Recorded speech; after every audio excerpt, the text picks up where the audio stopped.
which is going to be talking about the 4M's for empaths. What are these 4M's? What does this mean? Okay, so I'm going to be taking you through the 4M's, which are music, mindfulness, mindset, and movement.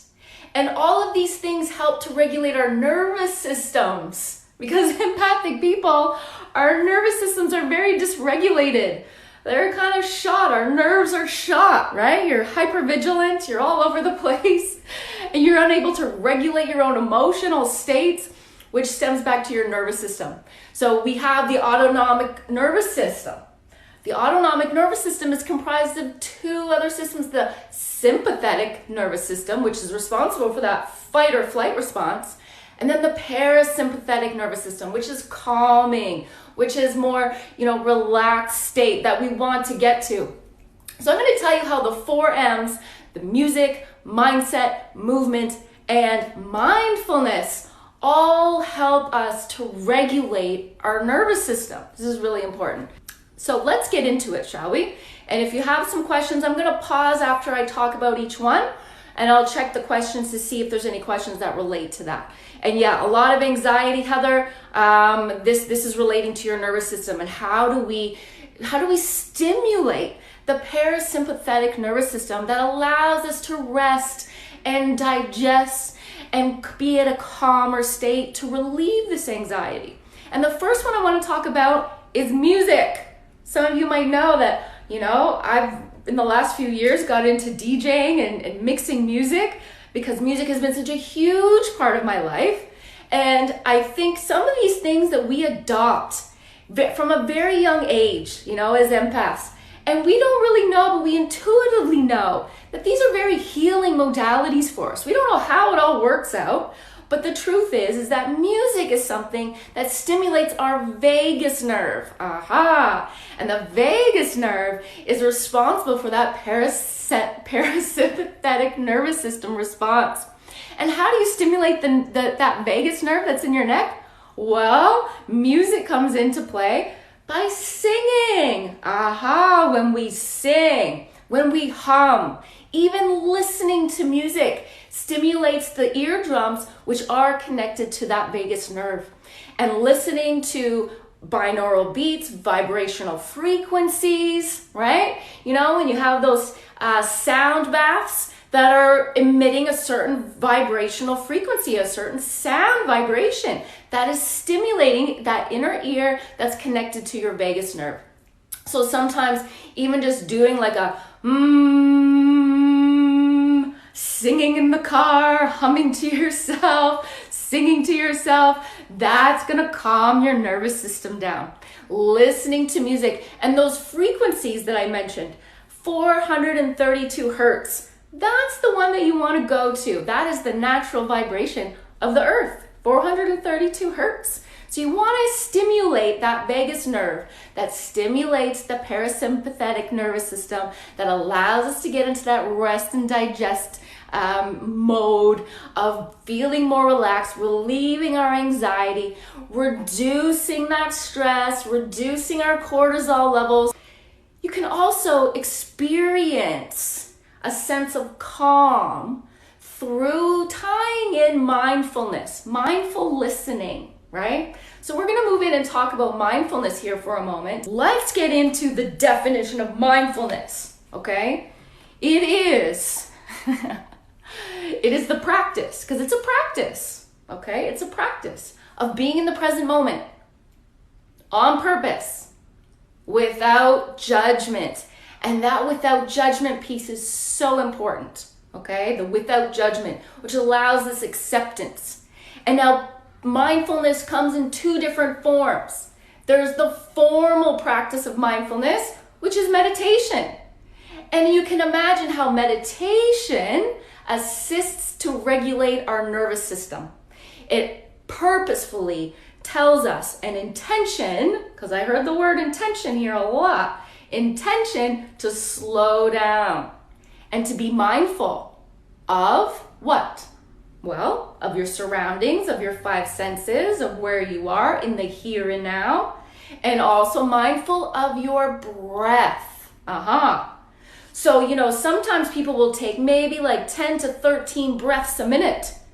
But if you're breathing in a mindful way,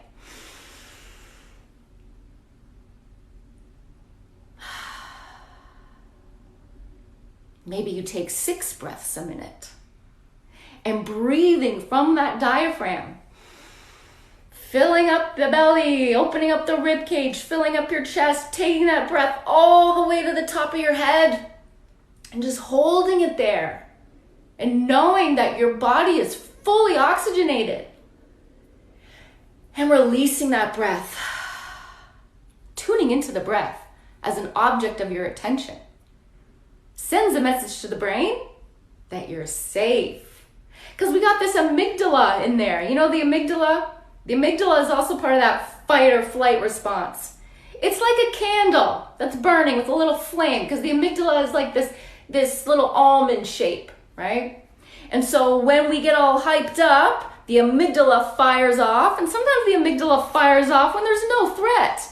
But because we've come from the history of chaotic environments and traumatic environments and chaos and disruption, our amygdala was going off a lot growing up, maybe a lot later on in life, that now it just fires off when there's no real threat. So what's the best way to blow out a candle? Oh, with your breath. So a great practice to get into is practicing being mindful with your breathing. And meditation, formal meditation, you can sit for 1 minute, okay? So if you're somebody who has ADHD and it's very hard for you to slow down, it's very hard for you to focus, just set a timer. I recommend the app called Insight Timer. Insight Timer. Okay, Christina, maybe you want to put that on there as a recommendation for a meditation app. It's called Insight Timer. And you set a timer, you choose a little bell, and maybe you set it for 1 minute if you're just a beginner. And you set it for 1 minute and you focus, the object of your attention is your breath. And your mind's gonna wander, it's gonna do its thing. You'll be like thinking about all sorts of things, and you're like, whoa, I'm thinking, my mind's wandering. Okay, bring it back to my breath. Bringing it back to my breath. And that's it. And then before you know it, the bell goes off and your 1 minute is up. Like, okay, cool.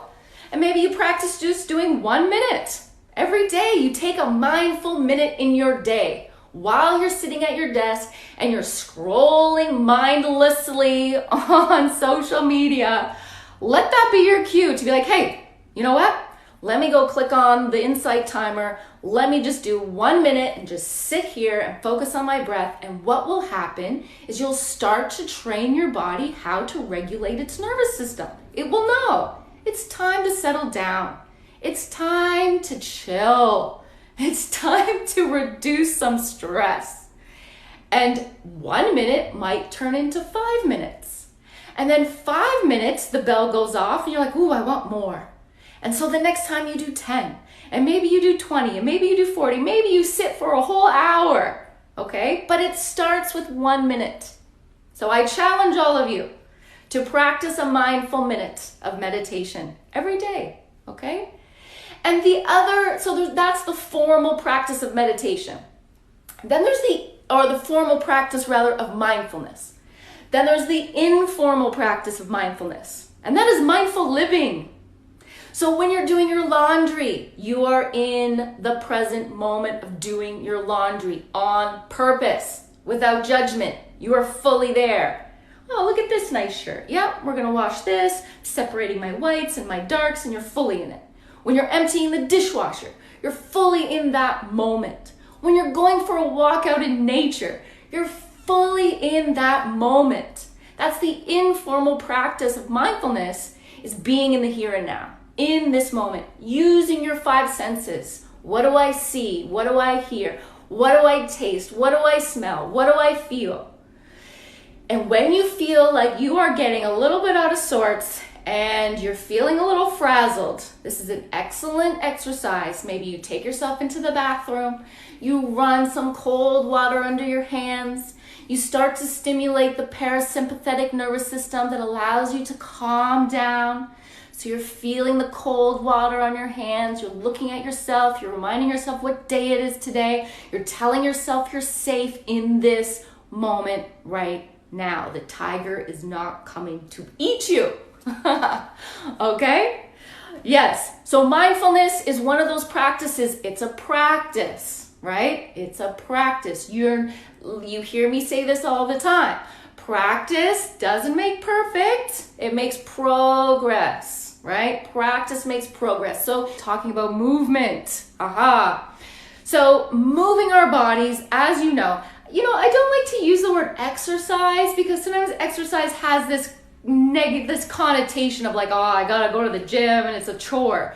But just physically moving your body, like getting up from your desk and maybe, just stretching, getting your arms up there, stretching side to side. Maybe, you put on some music and you get doing some jumping jacks. Sometimes I've been known to do that at certain points in the day, or just running on the spot, just getting out some energy. And what that does is it releases the cortisol, it releases that adrenaline, it calms the central nervous system, and what you have is another mindful activity. You're doing this with the intention to release stress.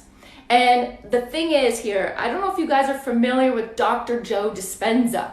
He has a lot of great books out there, and the one that I'm thinking about is Becoming Supernatural. And he talks about emotions. And empathic people, we got a lot of emotions. Some of them that aren't even ours, right?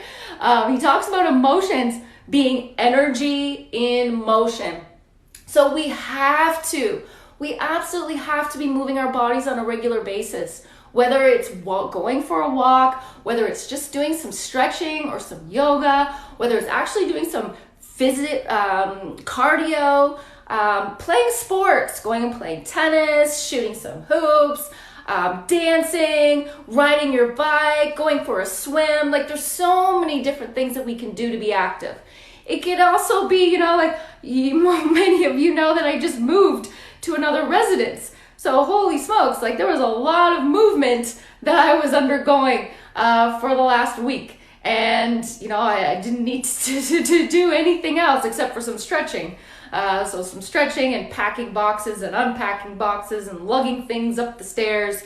Sometimes this movement can be decluttering a room, organizing your space.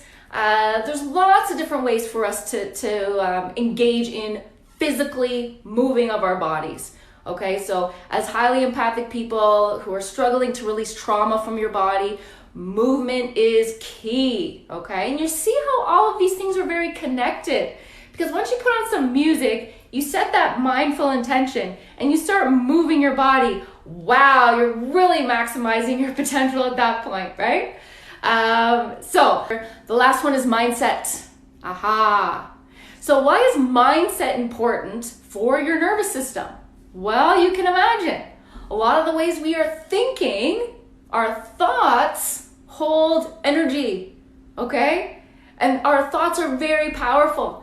And so what I want you to get into an understanding about is having a growth mindset, okay? Having a growth mindset, that things are here to teach us things. So it's okay to make mistakes. It's okay to mess stuff up. It's okay if I fail at something, because this is how I learn. And having that growth mindset means too that it doesn't matter how old I am. I can be 60, I can be 70, and I can still change. I can still succeed. You hear stories about people who become famous or write their first book when they're like 80 years old, or artists who become really famous, later in life. Life doesn't end at a certain time. Life is very long. And so when you have a growth mindset and you trust and you have faith in yourself, this is so important, okay? And you have faith that, it's okay if I mess things up, because this is how I learn. And I'm going to go out there and I'm going to take some messy action. And I'm going to try things and I might screw it up, and that's okay. That's okay if I screw it up. And when this relates to trauma, the way we think about things If we think about things from a victim mentality, how do you think that's going to feel in our body when we are blaming other people, when we are holding other people responsible for our feelings, right? When we do that kind of stuff, it sends a message to our body that we are not happy with who we are in our being. And all of those cells in our body, they're all listening. And you're probably going to end up with some autoimmune diseases, chronic pain, sleep problems. You're disconnected, right? When you're in that victim state. Versus when you're, a lot of us, like I've mentioned in this live already, are victims, let's say survivors, thrivers of trauma. And so we have post-traumatic stress disorder. Why do they got to put the disorder on there? Am I disordered? I don't know. But I have post-traumatic stress. The flip side on the mindset of that is post-traumatic